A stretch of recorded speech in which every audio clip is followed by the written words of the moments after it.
For a solution formed by mixing liquids L and M, the vapor pressure of L plotted against the mole fraction of M in solution is shown in the following figure.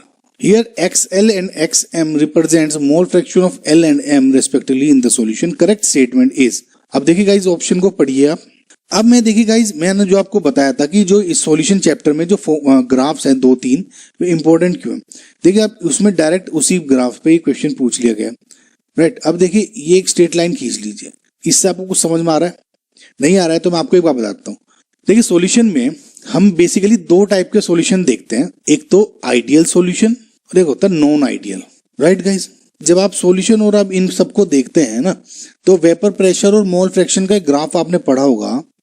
ये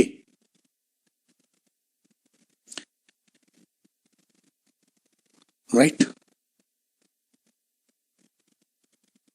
ये पढ़ा होगा guys आपने. सो इसमें क्या होता है, suppose जो ये वाला आपका है ये एल एंड एम में एक मान लेता हूं मैं, है ना. तो सपोज ये आपका क्या है, ये एम है और ये एल है. तो ये वाली लाइन है ये प्रेशर और कंपोजिशन में वर्सेस होती है. ये क्या होगा, P equals to P M plus P L total pressure. देखिए रोल्स लॉ क्या होता है, जो फॉर्मूला होता है रोल्स लॉ क्या है, P equals to P M P of component M plus P of component L. या हो जाता है T P nought M X M mole fraction of M plus P nought L vapour pressure under standard condition of L into XL. ये होता है ना. तो similarly जो ये वैल्यू क्या है, देखिए ये वाली तो होगी PM की, ये होगी PL की. तो PM क्या हो गया, PM हो गया आपका P नॉट XM, PL क्या हो गया P नॉट XL. राइट. और ये ओवरऑल हो गया आपका P equals to PM PL. Right guys. So आप जब इसको पूरे को यूज कर लेंगे तो आपका फॉर्मूले को ये वैल्यू आ जाती है. तो आइडियल सॉल्यूशन. लेकिन जब नॉन आइडियल में क्या हो जाती है, 2 तरह के आ जाते हैं. एक तो अगेन वही पॉजिटिव डेविएशन और एक नेगेटिव डेविएशन. पॉजिटिव डेविएशन जो होगा देखिए उसमें क्या होगा, देखिए जैसे ये वाला फॉर्मूला है ये आइडियल के लिए था. तो जो अगर पॉजिटिव डेविएशन होगा, आई होप गाइज आपने पढ़ा हुआ होगा, ये ऊपर ऊपर की वैल्यू आ जाती है. Right sir. यानी जो अगर इसमें जो PL था वो अब मेरा ये PL हो जाएगा और जो PM था अब वो मेरा ये PM हो जाएगा ऊपर वाला. ये स्ट्रेट लाइन ही दिख रही. सिमिलरली जब नेगेटिव डेविएशन होता है तो उसमें ऊपर के बजाय जो मेरी वैल्यू है वो नीचे को ड्रॉ होने लग जाती है, यानी ये वाली. आई होप गाइज आपको बेसिक्स आते होंगे. नाउ इस टाइप के क्वेश्चंस में अब आपको एक छोटा सा मैं बेसिक और बता दूं, आगे काम आएंगे कि जो पॉजिटिव डेविएशन होता है उसमें देखिए under normal condition PM equals to क्या होगा P nought M XM. Positive deviation में क्या हो जाएगा PM greater than P nought XM और P nought L greater than P nought L XL. समझ रहे हैं, वो डॉट्स लो फॉलो नहीं करेगा. सिमिलरली इसमें क्या होगा, नेगेटिव डेविएशन में लेस देन हो जाता है क्योंकि नीचे ग्राफ बन रहा है हमेशा. P नॉट L XL और ये L और P nought M less than हो जाएगा P nought M XM. Similarly इस केस में जो ये वाली वैल्यू ये ग्रेटर देन आ जाएगी. ये वाला जो ग्राफ है क्या हो जाएगा P greater than PM plus PL. ये क्या हो जाएगा P less than PM plus PL. Right guys. Now आगे इसमें एक पॉइंट और है छोटा छोटा सा, मैं आपको गाइज आपको बता देता हूं, भी कंफ्यूजन ना करें आप. राइट. देखिए क्या होगा कि जब भी आप इसमें पढ़ेंगे पॉजिटिव डेविएशन में या नेगेटिव डेविएशन में, इसका मतलब क्या है, सपोज देखिए मेरा सोल्यूट था. राइट. तो इसमें जो फोर्सेस हैं ऑफ L और M की, यानी जब L और M दो सोल्यूट और सोलवेंट के पार्टिकल्स की होगी वो लेस देन होगा फोर्सेस ऑफ इंटरेक्शन बिटवीन जो दोनों, या FMM जो MM के बीच में जो मॉलिक्यूल्स इनकी जो बीच में फोर्सेस है या LL के बीच की फोर्सेस है वे हमेशा ग्रेटर देन होती है F और L के M से. या इसमें कुछ ऐसा होता है कि जो वेपर प्रेशर है अंडर जो पॉजिटिव डेविएशन में जो नॉर्मली क्या होगा P equals to P nought M XM. लेकिन इसमें क्या हो जाता है, कुछ ऐसा हो जाता है कि जो मॉलिक्यूल्स हैं वो ज्यादा लूजली हो जाते हैं और नॉर्मल से ज्यादा एटमॉस्फेयर में चले जाते हैं, जिसकी वजह से जो प्रेशर है वो नॉर्मल से ज्यादा हो जाता है.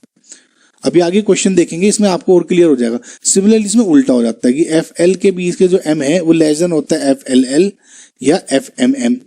राइट। सिमिलर आपको पता होगा। सिमिलरली इसमें क्या होता है कि किसी तरह से जो पार्टिकल्स हैं मेरे ए एंड एम के बीच में फोर्सेस इंटरेक्शन ज्यादा हो जाती है किसी तरह से, जिससे जो वेपर प्रेशर नॉर्मल होने की बजाय उससे थोड़ा कम हो जाता है। जो पार्टिकल्स हैं वो नीचे ही रह जाते हैं, ऊपर एटमॉस्फेयर में नहीं जाते। तो P लेस देन हो जाता है इस केस में, PX एंड M। क्यों होता है वो भी एक एग्जाम्पल है, बहुत अच्छा भी समझ में आ जाएगा। मैं इसमें सिर्फ आपको इसलिए समझाना चाह रहा था ताकि आपको थोड़ा सा आइडिया हो जाए नेक्स्ट क्वेश्चन के लिए। सो अब इस केस में देखें आप, point Z represents vapour pressure of pure liquid XM and Raoult's law is obeyed XL equals to 0। देखिए अब जब ये वाला ग्राफ है ऊपर वाला, तो आपको इसको देखते ही लग रहा होगा कि ये पॉजिटिव डेविएशन का है। तो पहली बात तो क्या है, रोल्स लॉ इज ओबेड, ये गलत हो जाएगा। अब क्योंकि ये XM है, देखिए दो पार्टिकल हैं XM और XL, तो XM क्या हो जाता है 1 माइनस XL, क्योंकि बाइनरी सॉल्यूशन है। तो जैसे ये XM है सपोज 1, तो ये 1 से 0 जा रहा है, तो सिमिलरली XL क्या हो जाएगा 0 to 1 आ जाएगा यहाँ पे।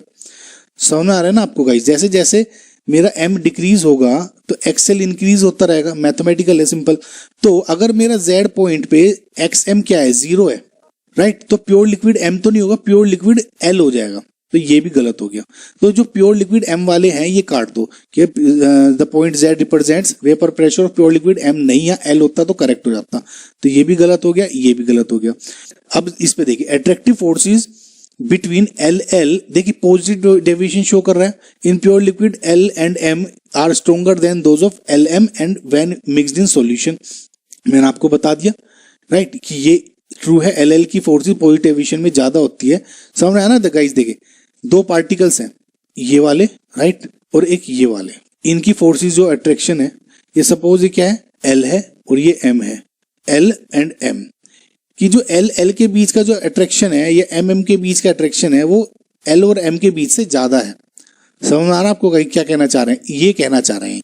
तो मैंने आपको बता ही दिया है कि ये करेक्ट है, समझ में आ गया होगा आपको। Simulate the points that represent vapour pressure of pure liquid L। Yes, क्योंकि L क्या है 0 to 1 हो रहा है। जब जैसी मोल फ्रैक्शन 1 हो जाएगा 1, तो मोल फ्रैक्शन M क्या हो जाएगा 0, यानी ये प्योर लिक्विड हो जाएगा। And Raoult's law is obeyed when XL tends to 1।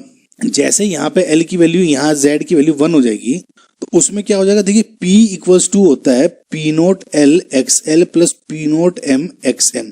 ये तो 0 हो गया, ये P नोट L XL हो गया। XL की वैल्यू होगी 1, राइट, X की वैल्यू 1 होगी। अब तो क्या हो गया, P जो आपका प्रेशर हो जाएगा वो P नोट L के ही इक्वल है। क्यों, देखिए ये जो पॉइंट है, अब देखिए आपको मैं समझा पा रहा हूँ क्यों। हमेशा पूरा इक्वल था, लेकिन इस पॉइंट पे और इस पॉइंट पे क्या है, इस पॉइंट पे क्या हो गया, ये जो रोल्स लॉ वाली ये लाइन है इसको और इसको टच कर रही है, तो ये हो गया इक्वल। आई होप गाइस आप समझ गए होंगे मैं क्या कहना था। बी और डी हो गया आपका इसमें करेक्ट आंसर।